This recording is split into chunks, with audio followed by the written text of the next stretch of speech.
He handed me a laminated sheet of paper the first time I tried to pick up my grandson for our Saturday morning trip to the park. Standing there in the doorway of their suburban Detroit house, I looked down at what my son-in-law Brandon Hayes had just slid across their granite kitchen counter like I was signing up for a gym membership. No unannounced visits, no discussing family finances with Mason, no taking Mason anywhere without written consent 48 hours in advance, no bringing food without prior approval because of dietary restrictions I wasn't qualified to understand. I'm Gerald Murphy, 58 years old. I spent 30 years on the assembly line and in supervision at Ford Dearborn before I retired last year.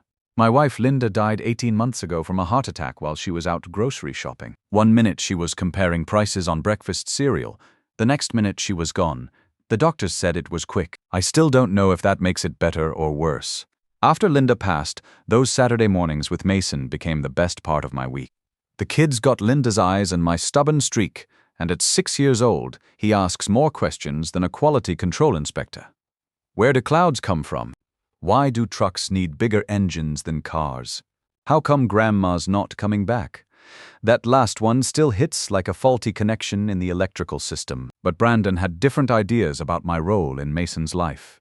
See, Brandon works in tech sales for some software company downtown. Makes good money, drives a BMW, wears those expensive polo shirts that cost more than I used to spend on work clothes in a month. He's got opinions about everything, especially about what he calls my old-school approach to raising kids. The trouble started about 6 months after Linda died. I'd been helping Jennifer and Brandon with their mortgage when they bought the house 3 years ago. Gave them $45,000 from Linda's life insurance to help with the down payment. Didn't ask for anything back. Didn't put conditions on it. It was family money, and they were family. Simple as that. But Brandon apparently saw it differently. That money gave him the idea that I owed him something, or maybe that he owed me something, and either way, it made him uncomfortable. Started making comments about how I was too involved in their household decisions, how my visits were disruptive to Mason's routine, how my stories about the old days at the plant were filling Mason's head with outdated ideas about work and success. Brandon grew up in one of those fancy suburbs west of Detroit where his dad was some kind of financial advisor and his mom ran charity events. He went to college for business, never worked with his hands, never understood the value of building something that lasts. To him, my 30 years at Ford weren't experience, they were limitations. My blue-collar work ethic wasn't wisdom, it was obsolete thinking that might contaminate his son's future prospects. The first real incident happened during one of those Saturday visits. Mason had been asking me about how cars are made, so I'd brought him a simple model engine kit, nothing dangerous, just plastic parts that snap together to show how pistons work. Brandon took one look at it and announced that Mason wasn't allowed to have industrial toys because they promoted outdated gender stereotypes and dangerous work environments. I watched my grandson's face fall as his father confiscated the gift I'd spent an hour picking out at the hobby store. Mason looked at me with those gray-blue eyes, confused about why something that had made him excited was suddenly forbidden. I didn't argue with Brandon in front of the kid. That's not how you handle family disputes. But something shifted in my understanding of what I was dealing with. The laminated rules list was just the beginning. Every few weeks, Brandon would add another restriction: no parking in their driveway because it bothered the neighbors. No bringing Mason tools or mechanical toys because they were potentially dangerous. No talking about Linda because it made Mason confused about family structure. No discussing my work history because it gave Mason unrealistic expectations about economic mobility. Each new rule felt like another wrench tightened down on my connection to my grandson. Jennifer tried to mediate, but I could see the strain wearing on her. She'd grown up hearing my stories about the plant, about the pride we took in building cars that families would rely on for years. She remembered coming to the factory for Take Your Daughter to Work Day when she was Mason's age, how excited she'd been to see the assembly line in action. But now she was caught between honoring that history and keeping peace with her husband. Brandon had a way of making his demands sound reasonable. He'd couch his control in language about child development and modern parenting approaches. He subscribed to parenting magazines and followed child psychology blogs, and he'd quote studies about screen time and developmental stages whenever I questioned his rules. The man could make a prohibition on grandfather-grandson fishing trips sound like he was protecting Mason from some kind of developmental trauma. Then one day in March, Brandon called me up with what he called a family discussion. He said Jennifer and him had been talking, and they felt like it would be more equitable if I contributed to Mason's expenses on a regular basis. Not gifts when I felt like it, not help when they needed it. A standing monthly payment of $500 transferred directly into an account Brandon controlled, as what he called a family support arrangement. It's really just formalizing what's already happening, Brandon explained, his voice smooth as a salesman closing a deal. You want to be involved in Mason's life, and we want to make sure that involvement is structured and sustainable. This way, everyone knows what to expect, and Mason benefits from consistent support. I asked him what happened if I didn't agree to his arrangement. Well, Dad Murphy, he said, using that fake friendly tone that set my teeth on edge, we'd have to reassess the current visiting situation. Jennifer and I need to prioritize Mason's stability and our family's boundaries. Inconsistent involvement can be more harmful than no involvement at all. That night, I sat in my kitchen, drinking coffee from the mug Linda used to use for her evening tea, and I thought about tolerance levels. In manufacturing, everything's got a tolerance level. How much stress a joint can take before it fails. How much heat a component can handle before it warps. How much pressure a seal can withstand before it cracks. I'd reached my tolerance level. The next morning, I called my old union buddy Rick Patterson. Rick had gone through a nasty divorce a few years back and knew a family law attorney in downtown Detroit named Sandra Williams. Rick described her as someone who didn't mess around when families were being manipulated, especially when grandparents were getting pushed out of grandchildren's lives. Gerald, Rick said over the phone, "This sounds like the same control game my ex-wife used to play. Start with little rules. Build up to bigger demands. Make you feel like you're the problem for not cooperating. Don't let this slide." I explained the situation to Sandra, and she listened without interrupting. When I finished, she was quiet for a moment. "Mr. Murphy," she said, "I want you to start documenting everything. Every text message, every email, every conversation about these rules or money demands. And I want you to pull your financial records related to that $45,000 gift. Sometimes family gifts become weapons in custody disputes, and I want to understand exactly what happened to your money. I'd always kept good records. Linda used to joke that I organized our filing system like a parts inventory. Bank statements, canceled checks, even the thank you note Jennifer had written when we gave them the money for the house. I had it all in a file cabinet in the basement, organized by date and cross-referenced by topic. But what Sandra found in those records was something I hadn't noticed at the time. The $45,000 I'd given Jennifer and Brandon hadn't all gone to the house down payment like I thought. Sandra showed me a chain of transfers that happened about 6 months after I gave them the money. About $18,000 had been moved from their joint checking account into a separate account, and from there it went to lease payments on Brandon's BMW.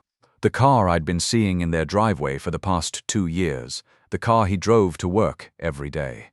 The car that was being paid for, month by month, with money I'd given them for their home.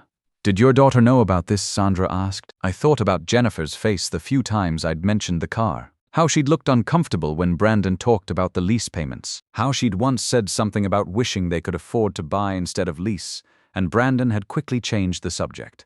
"I don't think so," I told Sandra. Sandra and I worked together for the next 6 weeks. I kept following Brandon's rules, kept making my scheduled visits, kept parking on the street, and bringing only pre-approved gifts. But now I was documenting everything.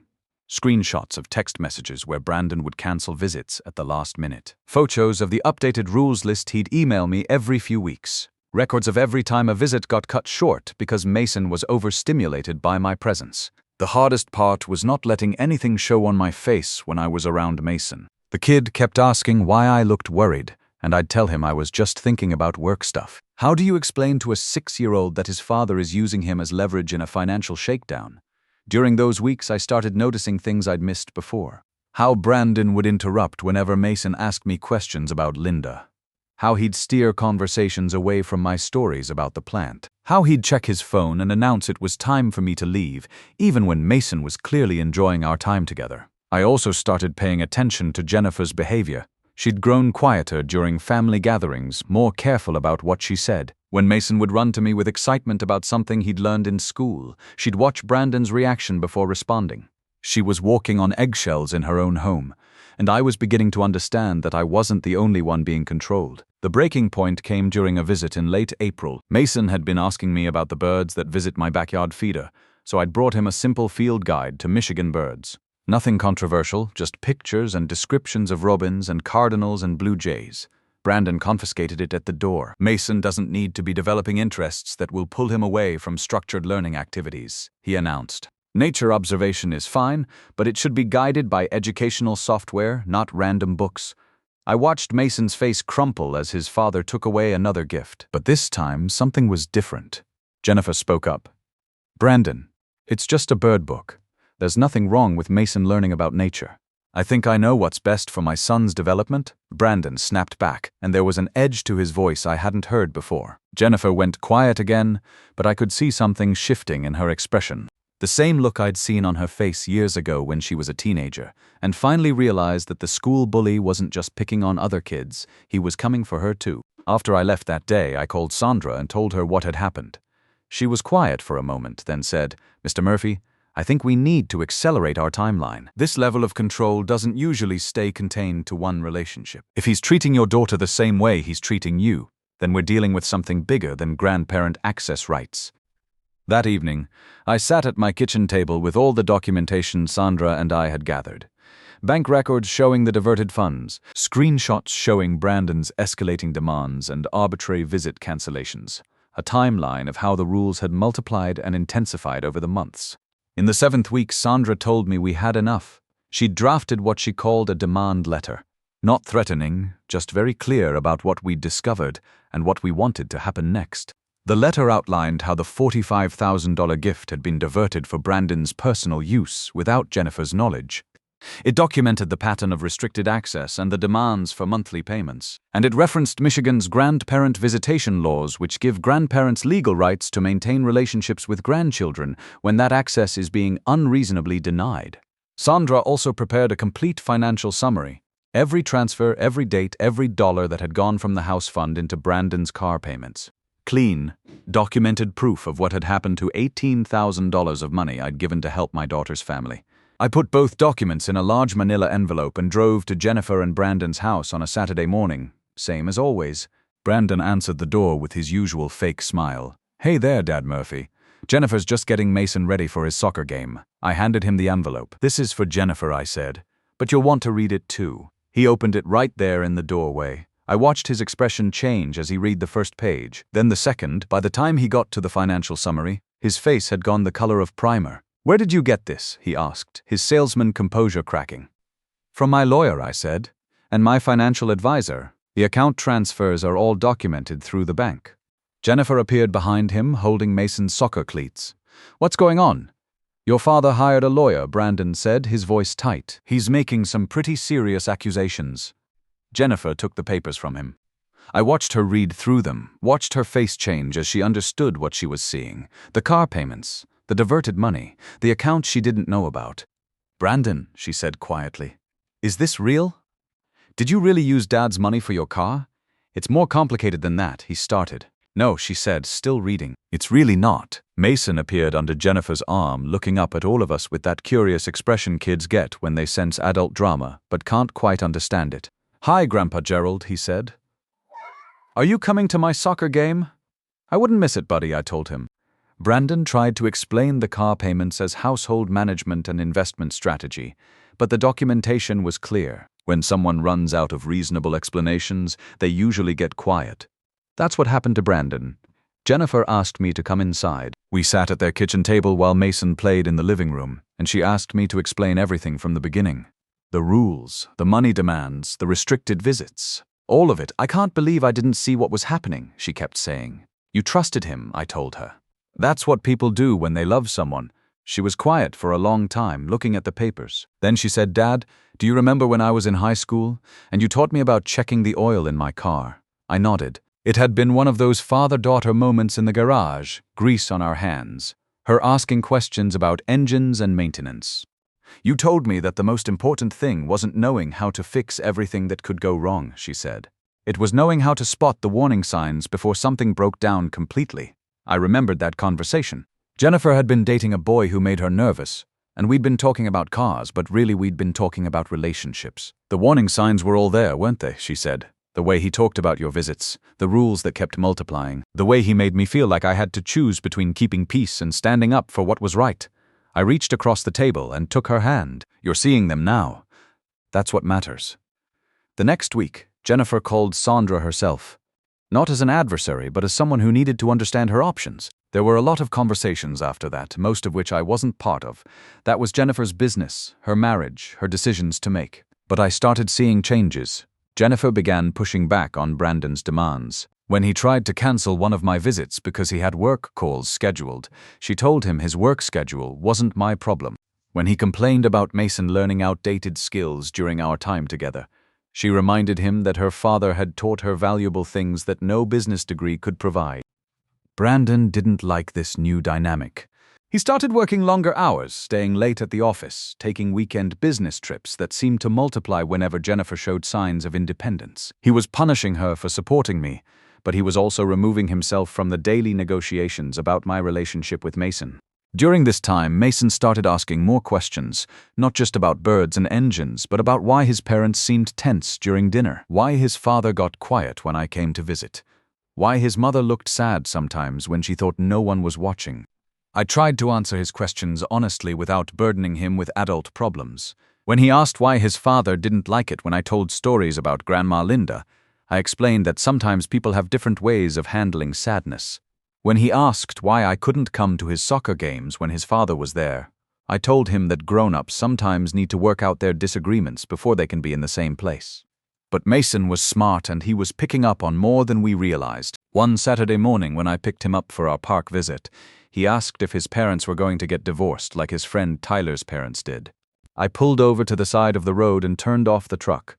"Why do you ask that, buddy?" "Because Tyler said his parents used to fight about money and rules, and then his dad moved to an apartment," Mason said. "And my mom and dad fight about money and rules too." I looked at this 6-year-old kid trying to make sense of the adult chaos around him, and I felt something shift in my chest. Not anger at Brandon exactly, but a cold determination to make sure Mason didn't suffer because the adults in his life couldn't figure out how to behave. "Sometimes families go through difficult times," I told him. "But no matter what happens between your parents, you're going to be okay. Your mom loves you, I love you, and we're going to make sure you're taken care of." He nodded solemnly, then brightened up. "Can we still go look for those red birds you told me about?" "Absolutely," I said. What I can tell you is that by the end of the summer, things had changed significantly. Jennifer and Mason moved into a smaller house about 20 minutes from mine. Brandon kept the BMW and found himself a one-bedroom apartment closer to his office. The divorce proceedings began in September. The $45,000 got sorted out through the lawyers. Jennifer got the equity from the house sale, minus what was owed on the mortgage. The $18,000 that went to car payments was considered marital debt, so Jennifer got credit for that in the settlement. Brandon had to refinance his car lease into a purchase loan, which meant higher monthly payments and no more luxury he couldn't actually afford. Sometimes things work out the way they should. The divorce wasn't easy on any of us, but it wasn't ugly either. Jennifer handled it with the same quiet strength she'd inherited from Linda. She focused on making the transition as smooth as possible for Mason, and she made it clear to Brandon that his relationship with his son didn't have to suffer because his relationship with her had failed. She was better to him than he deserved, but that's who she is. Brandon moved into a downtown apartment and got Mason every other weekend and one evening a week. He was a better father when he wasn't trying to control everyone around him. Without the pressure of managing my relationship with Mason or competing with my influence, he relaxed into just being a dad. Not a great dad, maybe, but not the controlling manipulator he'd been when he felt threatened. These days, I pick Mason up every Saturday morning, and we go to the park or the hardware store, or sometimes just drive around in my truck while he tells me about school and asks questions about everything we see. No laminated rules, no 48-hour notice required, no family support arrangements. Last weekend, we were at the hardware store looking at different types of screws when Mason asked me why some tools are better for certain jobs than others. I explained about using the right tool for the right purpose, about how forcing the wrong solution usually makes problems worse instead of fixing them. "Like when Dad tried to make rules about you visiting," he asked. "Smart kid." "Yeah, buddy, like that." He thought about it while we walked down the aisle of nuts and bolts. "I'm glad you didn't follow the wrong rules." "Me too, Jennifer and I have rebuilt our relationship on stronger ground now. She comes over for dinner most Sundays and we cook together the way she and Linda used to do. Mason helps by setting the table and telling us about his week at school. Jennifer's dating someone now, a guy named Paul who teaches high school history and coaches baseball. He's quiet, steady, treats Mason well, and doesn't feel the need to compete with anyone for control of the family hierarchy. Good man. I still miss Linda every day, but the sharp edge of grief has softened into something more manageable. I can tell Mason stories about his grandmother without feeling like I'm bleeding out. I can look at the photos on my kitchen windowsill without feeling like the world ended 18 months ago. The pain's still there, but it's not running the show anymore. Mason's grown 2 inches since the divorce, lost 3 teeth, and learned to ride a bike without training wheels. He still asks endless questions, still gets excited about birds and engines and tools, still calls me Grandpa Gerald with that emphasis on the Gerald that makes me smile every time. He's become the bridge between who I was when Linda was alive and who I'm learning to be now. A few months ago, Mason asked me what I missed most about Grandma Linda. I told him I missed the way she could make anyone feel welcome in our house, the way she remembered everyone's birthday, the way she could look at a problem and see 3 different solutions before I'd even figured out what was wrong. She sounds like she was really smart, he said. Smartest person I ever knew. Do you think she would have liked my new bike? I thought about Linda watching him wobble down the sidewalk, hands ready to catch him if he fell, cheering when he finally got his balance. She would have been so proud of you learning to ride that bike, I told him. She would have made me take about 100 pictures. He grinned at me. You took 100 pictures anyway? Yeah, I did. The house feels less empty now. Not because I've replaced what I lost, but because I've learned to value what I still have. Mason's laughter echoes through the same rooms where Linda and I raised Jennifer. The coffee mugs still sit in the same cabinet, but now there's a small one with dinosaurs on it for when Mason comes over. The kitchen table where Linda and I used to plan our days now hosts homework sessions and card games with my grandson. I've started volunteering at a community center in Detroit, teaching basic automotive maintenance to young guys who can't afford to pay mechanic prices every time something goes wrong with their cars. It's not the same as the plant, but it scratches that same itch of building something useful, passing on knowledge that matters. Some of these kids remind me of myself at that age, willing to work, eager to learn, just needing someone to show them how. If you're reading this and you recognize something familiar in what I'm describing, let me tell you a couple things I learned the hard way. First, document everything. Keep records of every financial gift you give to family, even if you trust them completely. A simple letter confirming the amount and purpose can save a lot of trouble later. Second, grandparents have legal rights in most states. If someone is using your grandchild as leverage to control your behavior or extract money from you, there are laws to protect those relationships. You don't have to accept terms that were never fair to begin with. And third, sometimes the person being controlled can't see it clearly from the inside. They're too busy following the rules, trying to keep the peace, hoping things will get better if they just comply a little more. If you see that happening to someone you care about, speak up. Not in a way that makes things worse, but don't stay silent either. Sometimes people need to hear from someone outside the situation that what's happening isn't normal, isn't okay, and doesn't have to continue.